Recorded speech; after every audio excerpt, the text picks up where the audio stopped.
I'm interviewing Dave Lacey about Beelzebub's hairy ringpiece. So, I first spotted it when we were looking for really squalid things to do in East Gill, and we found the Big Mean Porridge machine in the guidebook and thought anything named that has to be worth a visit. And while everybody else was up to their elbows in liquid mud, I spotted this thing going off to the side. I thought, that looks like nobody's been in there. There's a big flake of rock and that would break off easily. I reckon there's a passage there. So we came back the following week with a hammer, broke off this bit of rock, squeezed through, and it led on to what can only be described as small. You couldn't get in there with a helmet. You couldn't turn round once you were in there. You could only back out again. You sort of had one arm pinned to your side and one stretched out in front of you. So I was edging backwards and forwards, pulling rocks out from this bend till it was wide enough for me to squeeze round. And it got even narrower after that. So got rid of the knee pads, got rid of the wellies, and on my side, just about managed to squeeze round till I could peep round the corner. And I thought, yeah, that carries on. I can see a bit of black space in front of me. So we called it a day there. Came back the following week with Rob Garrett, who's a bit taller and wider than I am. And I managed to squeeze round this first bend, which led into a short section of passage about as long as I was, about 5'8", and then had to roll over onto my other side and round a bend the other way. Rob tried to follow me through this, and being a bit taller, got completely wedged. And I'd gone past, not knowing whether I could turn round, and thinking if I have to reverse back round this double bend, I'm going to be struggling. It was slightly downhill, so I'd have had to have reversed feet first uphill, done that turn back round, and I couldn't now because Rob was stuck in it. So I carried on, found a bit where it didn't get any higher, but it got wider. And I managed, it was sort of like a turntable. I managed to lie flat out and wriggle my way round until I could turn round. Came back and saw that Rob really was quite wedged. He got one arm stuck out in front of him, couldn't move it. It went numb after a while because it was stuck in such an awkward position, so even once he could move it a bit, he couldn't use it. And the only thing I could do to help him was wriggle up close enough so that I could push his head with my head. And it took us about 3 hours to get him out, during which time we were convinced the air was turning bad.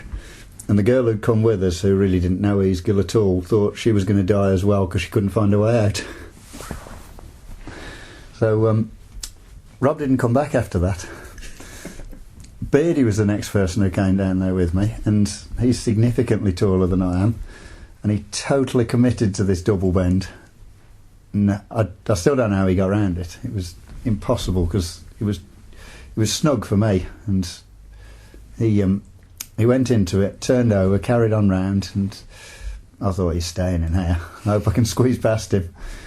But we found a continuation that dropped down a slot, and compared to the rest of it, opened out a bit, like this miniature rift passage. And at the bottom of the slot, it actually went in both directions. Might have been an old stream passage, but dry and sandy now. And we went down, well, what would have been downstream when there was water in it. We came back and surveyed it sometime afterwards, and reckoned it was about 100 metres long, and it took us at least an hour to get along it, and as long to get back again. The end of it was a sandy choke, which I inserted myself into and couldn't get out again. So Beardy managed to get into a position where he could pull on my leg, and again it took us quite a while to extricate me from it. And when we came back and surveyed it a few weeks later, we did it with estimated body lengths and a handheld compass.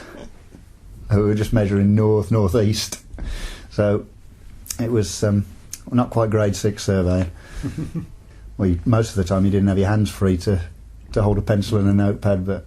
And you're speaking about a picture in your mind of Beardy huddled in front of the fire looking like a tramp. Yeah, that was after we got back, because it took him quite a while to get back round the double bend, in the process of which he utterly shredded his oversuit and lost both of his wellies.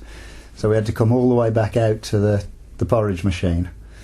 So he was sitting there, not much more than a furry by this point. His oversuit was next to useless, and I had to go back in and find his wellies. I had to give him a rope on it's about a 12-foot pitch, isn't it, in Tuckshop Haven, and he wasn't willing to climb that ladder without a lifeline. By the time we got back, he looked like he'd been living on the streets for months. So cold and miserable.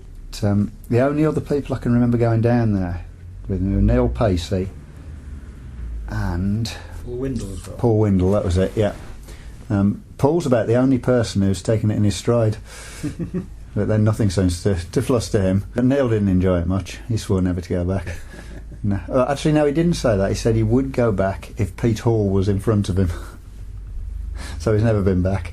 But he also had to extricate me from a bit I got stuck in, because we went the other way this time, went on the upstream continuation, which led into a bedding plane, and I thought I could get through, but I couldn't. So do you reckon there's any potential? No. The sandy thing was going to loop back into...